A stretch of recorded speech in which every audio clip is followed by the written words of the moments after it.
और उसने वाज़ेह फरमा दिया कि मखलूक में बेहतर कौन है। तो कुरान मुक़द्दस में अल्लाह ने फरमाया इन्नल्लज़ीना आमनू व अमिलुस्सालिहात उलाइका हुम खैरुल बरिया। बेशक वो जो ईमान लाया और जिसने नेक अमल किया। ये दो चीजें किसी इंसान के पास आ जाएं, ईमान की दौलत भी आ जाए और अमले सालेह का जज्बा भी उसके अंदर पैदा हो जाए, तो मखलूक में अल्लाह अज़्ज़ व जल उसे बेहतर बना देता है, उसे इज्जत और सरबुलंदी अता करता है, उसे कामयाबी और कामरानी अता करता है।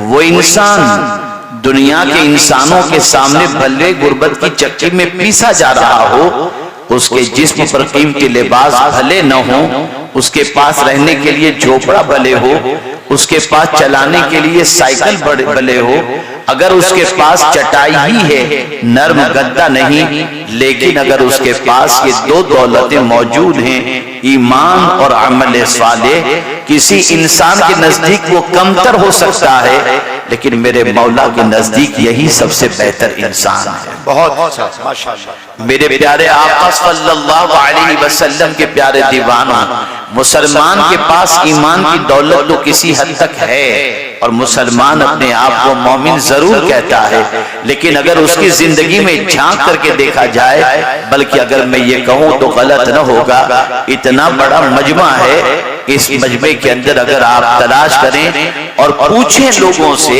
कि आप में से कितने लोग ऐसे हैं जिन्होंने मगरिब की नमाज अदा की है, जिन्होंने आसर की नमाज अदा की है, जिन्होंने इशा की नमाज अदा की है, या इशा नहीं पढ़े तो घर जाकर पढ़ने का जिन्होंने अहद किया हो या इरादा किया हो, तो आप महसूस कर सकेंगे कि ऐसे बराए नाम कुछ मिलेंगे, न नमाज का ठिकाना है, न वुजू का ठिकाना है, न पाकी का ठिकाना है, न इस्तिंजा के सिलसिले में कोई मसाइल की वाकिफियत है, कुछ भी नहीं। बल्कि जब गांव में जलसा होता है तो ये समझते चलो बड़ा मेला लगा है, तफरीह करके आ जाते हैं।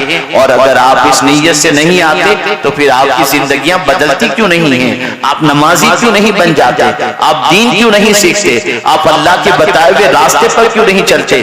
आप गुनाहों से तौबा क्यों नहीं करते? आप गंदी पिक्चरें देखना क्यों नहीं छोड़ते? पता चला सुधरने की नीयत से आने का जज्बा ही कम है, तफरीह की नीयत से आने का जज्बा इल्ला माशाअल्लाह। मैं सबकी बात नहीं करता और अल्लाह मेरी बदगुमानी को भी माफ फरमाए। आप अच्छी नीयत से भी आते होंगे, सवाब की नीयत से भी आते होंगे, लेकिन आज मैं आपको बताना चाहता हूँ, ऐ रसूल आज़म के दीवानों, हालात हमें जगा रहे हैं, माहौल हमें जगा रहा है, और हमारी परेशानियां, हमारी मुसीबतें, हमारी तकलीफें, ये हमारी मासियत की वजह से है।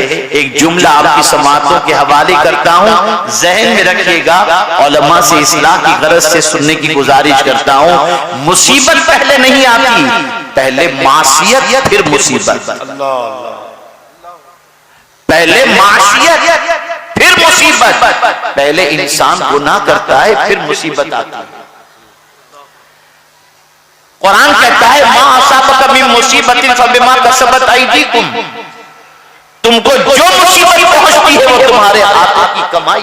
अल्लाहू अकबर। इसी जमीन पर जब इबादत करते थे, इसी जमीन पर जब सजदा रेज होते थे, इसी जमीन पर जब अल्लाह का जिक्र करते हुए चलते थे, इसी जमीन पर रात के सन्नाटे के अंदर अल्लाह को मनाने की और तौबा इस्तिग़फ़ार करने की आदत थी, तो मस्जिद के दरवाजे पर गैर मुस्लिम पानी का गिलास लेकर खड़ा होता था और कहता था ये नमाजी है, पढ़ के दम कर देगा तो मेरे घर का मरीज को शिफा नसीब हो जाएगा। लेकिन आज हमारी सोच बदल गई, हमारी फिक्र बदल गई, हमारी आदतें बदल गई, हमारे नजरियात बदल गए, हमारी जिंदगी की रविश बदल गई। नतीजतन आज हम जहां खड़े हैं दुनिया उसे अच्छी तरीके से महसूस कर रही है। अगर आप सोसाइटी के अंदर बेहतर इंसान बनना चाहते हैं, आप अगर मुआशरे के अच्छे इंसान बनना चाहते हैं और अल्लाह के नजदीक बेहतर बनना चाहते हैं, अल्लाह की मखलूक के अंदर बेहतर बनना चाहते हैं, तो मेरे करीम ने एक ज़ाब्ता अता किया, ईमान और अमल सालेह मोमिन बन करके जियो और नेक अमल करो। ये दो चीजें अगर तुम इख्तियार कर लोगे तो ये किसी और का वादा नहीं, ये माबूदे बरहक का वादा है। उलाइका हुम खैरुल बरिया। ए रसूल रहमत सल्लल्लाहु अलैहि वसल्लम के दीवानों, हम चाहते हैं कि गुनाह करें और दुनिया इज्जत दे। हम चाहते हैं कि आवारगी करें और दुनिया इज्जत दे। हम चाहते हैं दीन के रास्ते से हट करके चले और दुनिया इज्जत दे। कभी इज्जत नहीं मिल सकती। याद रखें, कांटे का बीज बो करके गुलाब की उम्मीद रखना यह हिमाकत के अलावा और कुछ नहीं है। गुलाब का बीज बोओगे तो गुलाब निकलेगा, कांटे के बीज बोने के बाद गुलाब की उम्मीद नहीं रखी जा सकती।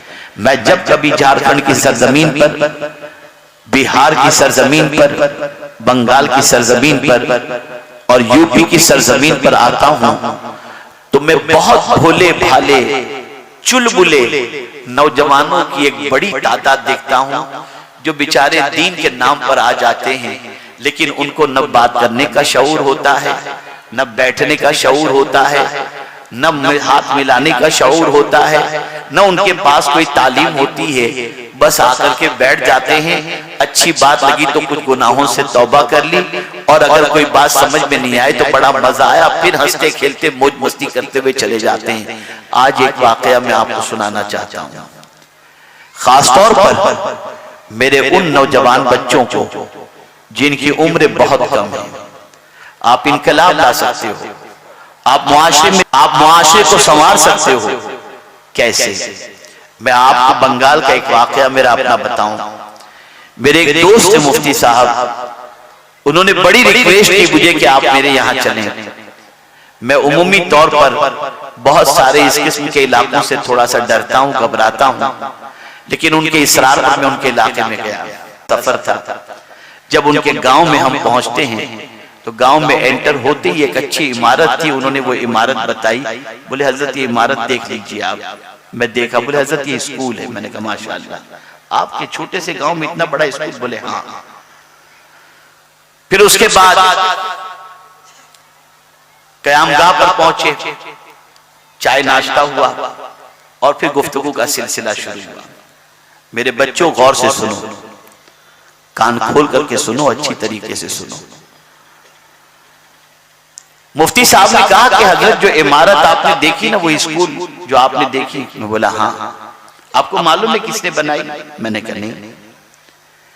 कहा जिस कमेटी ने आज आपको बुलाया है उस कमेटी के 200 मेंबर हैं, जिसमें से 20 ऐसे मेंबर होंगे जो कोई अच्छा काम करते हैं।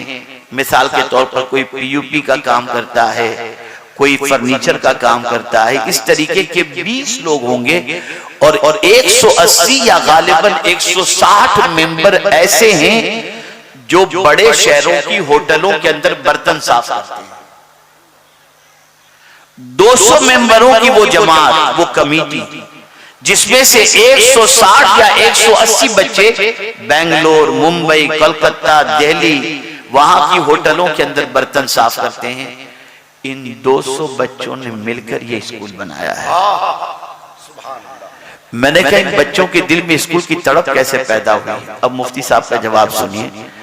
उन्होंने जवाब में कहा कि हजरत, ये जब सेठों के बच्चों को होटल में आता देखते थे ना, तो इनका दिल अंदर से उड़ता था और ये सोचते थे कि क्या हमारे बेटे भी इनके बेटे जैसे बन सकते हैं। तो जहन में उनके बात आई, अगर हमारे बच्चों ने इल्म हासिल कर लिया तो इनके बच्चे जैसे बन सकेंगे, और अगर जाहिल रहे तो हमारी तरफ बर्तन साफ करते रहेंगे। इन सब लोगों ने कतरा कतरा जमा किया और आज ये बेहतरीन स्कूल इन्होंने तामीर किया है। और आज इस स्कूल के अंदर सैकड़ों बच्चे पढ़ रहे हैं जो आगे चल करके बेहतरीन इल्म के जेवर से आ रहा है। मेरे बच्चों, तुम भी अपनी सोच बनाओ, तुम भी मुआशरे के अच्छे बच्चे बनो, तुम भी सोसाइटी के अच्छे इंसान बनो।